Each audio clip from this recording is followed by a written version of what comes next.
राम नाम की लूट है, लूट सके तो लूट। हम लोगों को ऐसा लगता था कि ये भारत की संस्कृति, हमारी आस्था से जुड़ी बात है। लूटने की बात भगवान राम के जो पर्याय हैं उनकी थी। भगवान राम मर्यादा का नाम है, भगवान राम न्याय का नाम है, नैतिकता का नाम है, धर्म का नाम है, प्रेम का नाम है।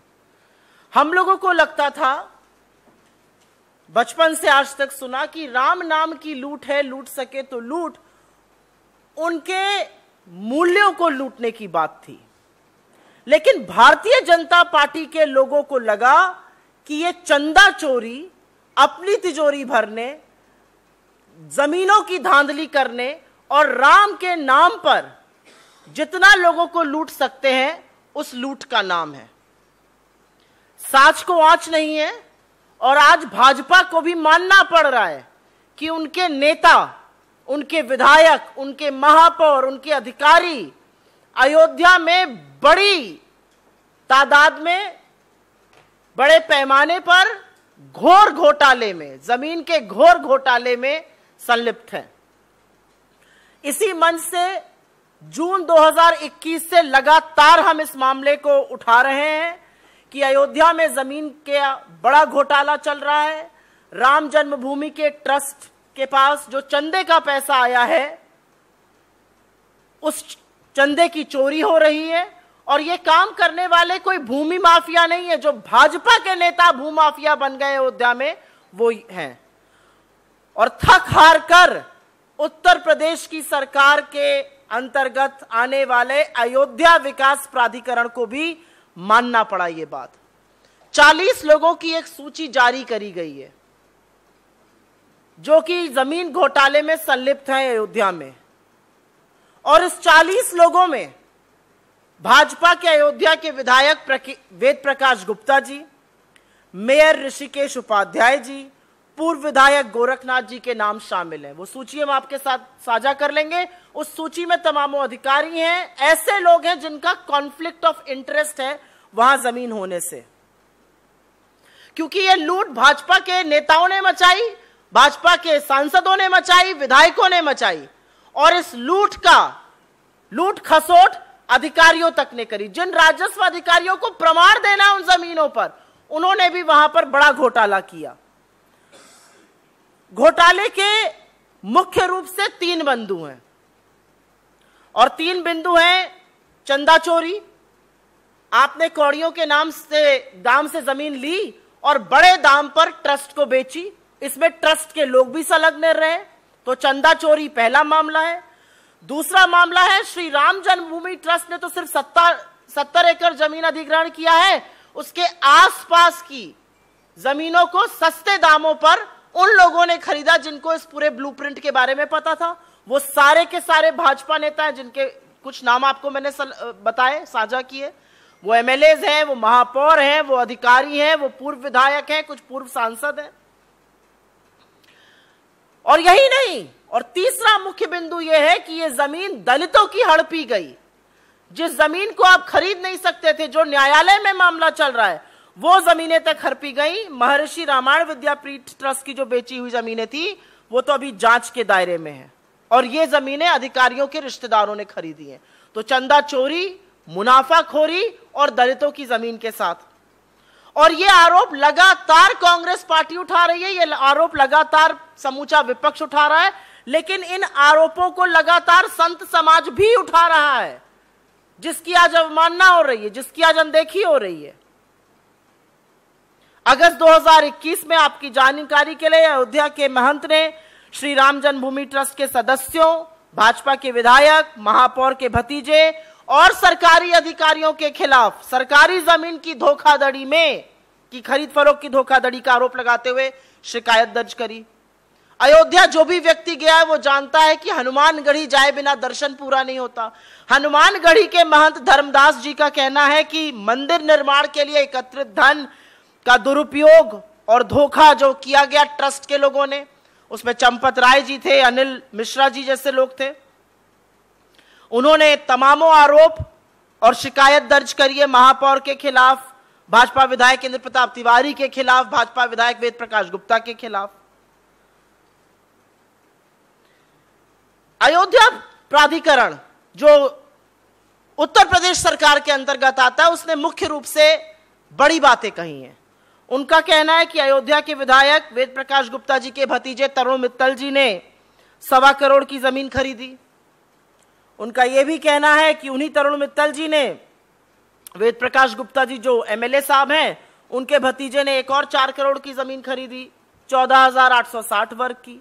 उनका आगे कहना है कि ऋषिकेश उपाध्याय जी ने सुप्रीम कोर्ट के फैसले से 2 महीने पहले 18 सितंबर 2019 को 30 लाख रुपए में एक भूमि खरीदी, और बाकी सारी चीजें तो सार्वजनिक रूप से अवेलेबल ही हैं। आपको याद ही होगा कि कैसे राम जन्मभूमि मंदिर ट्रस्ट के सचिव चंपत राय जी के, उस ट्रस्ट के सदस्य अनिल मिश्रा जी, उस ट्रस्ट के सदस्य महापौर भाजपा के नेता ऋषिकेश उपाध्याय जी की मिली भगत से 2 करोड़ की जमीन 10 मिनट के अंदर 18.5 करोड़ की राम जन्मभूमि ट्रस्ट को बेची गई। आपको यह भी ज्ञात होगा कि ऋषिकेश उपाध्याय जी के भतीजे जो भाजपा के आईटी सेल के नेता भी हैं, दीप नारायण उपाध्याय ने 20 लाख की जमीन को 2.5 करोड़ में बेचा। दीप नारायण उपाध्याय जी ने तो गिफ्ट में मिली हुई डीड को, गिफ्ट डीड से मिली हुई जमीन को भी नाप दिया, टिका दिया मंदिर ट्रस्ट को।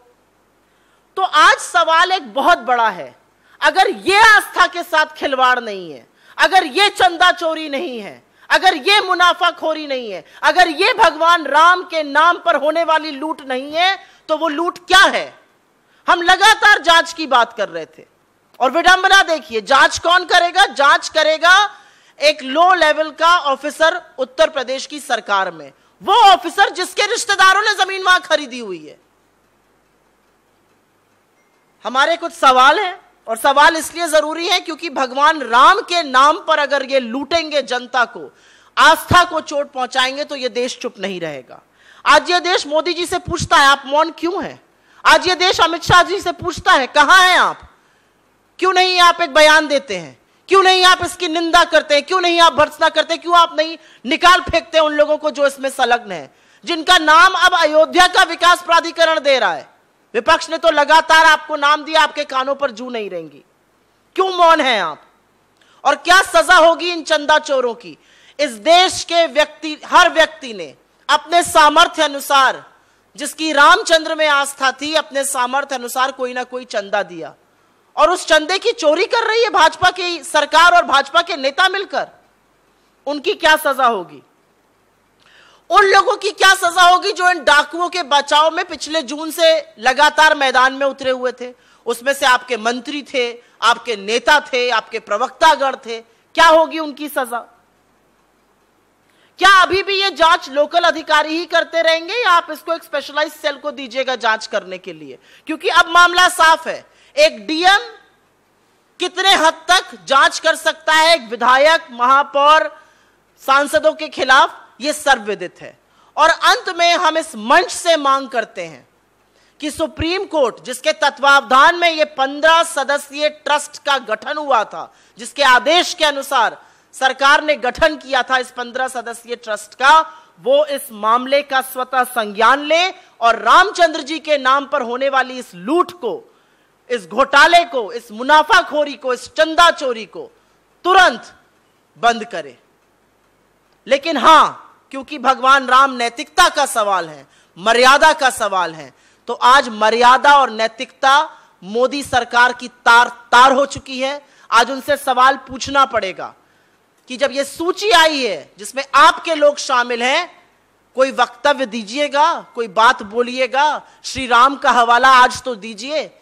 गरीब दरिद्र नारायण के मुंह से निवाला छीनने वालों, भगवान राम के पीछे छुपते हो। आज जब भगवान राम के नाम पर लूट हो रही है, तो किस खो में घुसकर बैठे हो, यह पूरा देश जानना चाहता है। I will very briefly make a statement in English. This is about the huge property scam that's happening in Ayodhya.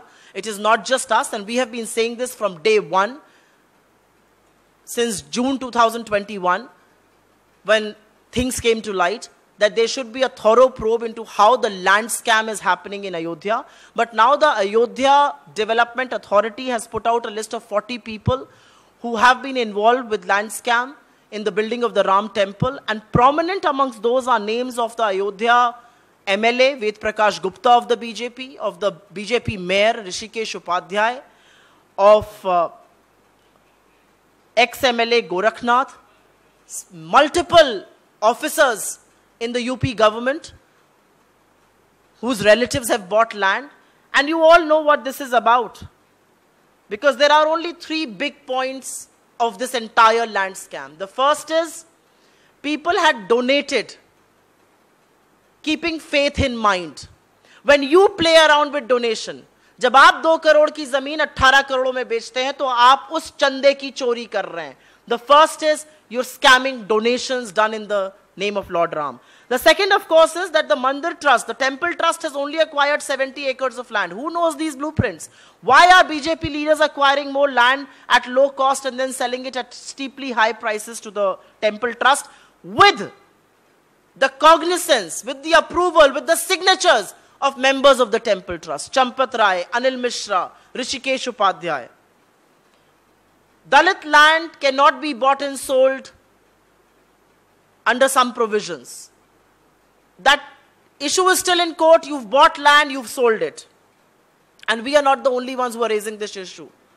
The saints, the people involved with the temple are raising these issues. Whether it is the Hanumangadi temple Mahant Dharmadas, who has made some serious allegations of fraud and fraudulent practices and a huge property scam that's on in Ayodhya. The reality is that relatives of Rishikesh Upadhyay, relatives of Ved Prakash Gupta, the MLA, relatives of multiple officials of the UP government have been involved in this land scam. And the only probe that's happening is that at the DM level. How can the DM probe the MLA, the ex-MLA, the ministers in the UP government? It is important to remind you how land worth 2 crore was sold for 18.5 crore. And which is why the question arises. Why is Mr. Modi and of course his super prime minister, Mr. Amit Shah, conspicuously silent? Why are they not breaking their silence, especially when it has come to light that members of your party are involved in the largest scam of land in a place like Ayodhya, which is seeing the building of a huge Ram temple? From this stage, we expect Mr. Modi to break his silence, but we also urge the Supreme Court, under whose instruction the Ram Mandir Trust was set up, the 15-member Ram Mandir Trust, to take this into cognizance and to act against these people. Because this is a matter of faith. This is about people who donated every little pie that they could for this temple. You cannot play with faith. You cannot hurt the sentiments of people. Ram नाम की लूट का मतलब राम के पर्याय की लूट है, राम नाम के चंदे की लूट नहीं है. We'll take questions on this if you have. You said you'll go to the Supreme Court for asking them, because they had authorized the scheme. Will you be interjecting or you will request the interested parties? I didn't say I will go to the Supreme Court. I said that the 15-member Ram Temple Trust was set up due to an order of the Supreme Court. And now that it is in public light, now that an official authority, which is the Ayodhya Development Authority, has put out names of people who are involved with this property scam, and there is a huge conflict of interest that multiple members of the Ram Temple Trust have, the Supreme Court should take suo motu cognizance of this matter. And I hope they will. कोई और सवाल इस पर? धर्म और आस्था की दुहाई देने वाले लोग, जब धर्म और आस्था के साथ इस देश में खिलवाड़ हो रहा है, जब मर्यादा पुरुषोत्तम राम के नाम पर जो चंदा आया उसकी चोरी हो रही है, राम मंदिर के नाम पर मुनाफाखोरी हो रही है, और वो आपके लोग कर रहे हैं, आपको चुप रहने का कोई नैतिक अधिकार नहीं है. आपको बोलना पड़ेगा, आपको चुप्पी अपनी तोड़नी पड़ेगी.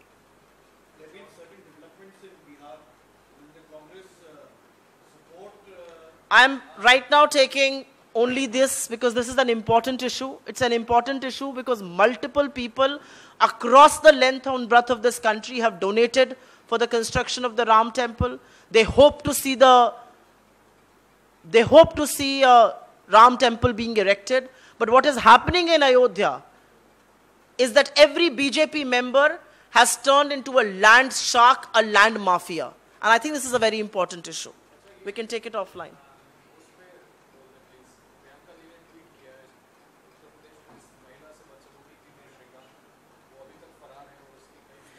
उत्तर प्रदेश की पुलिस अपने काम पर लगी हुई है।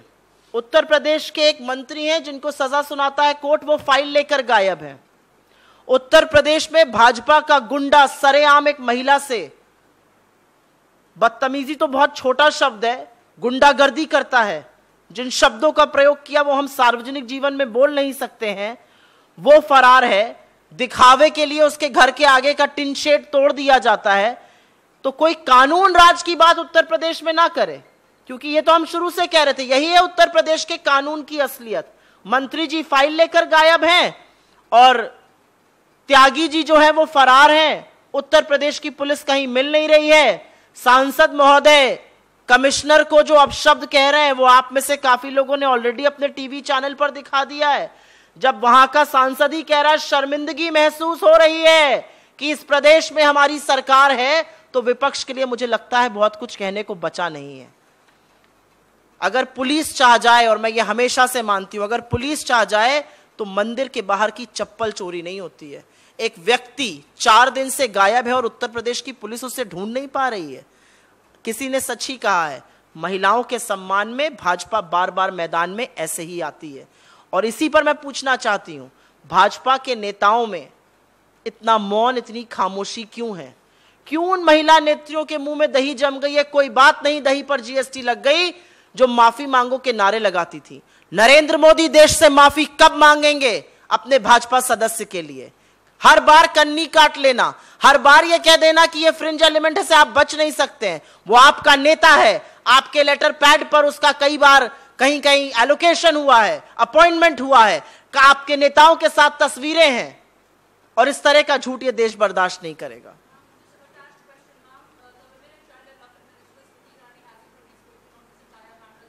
She never does. She never speaks on matters related to women and child development. She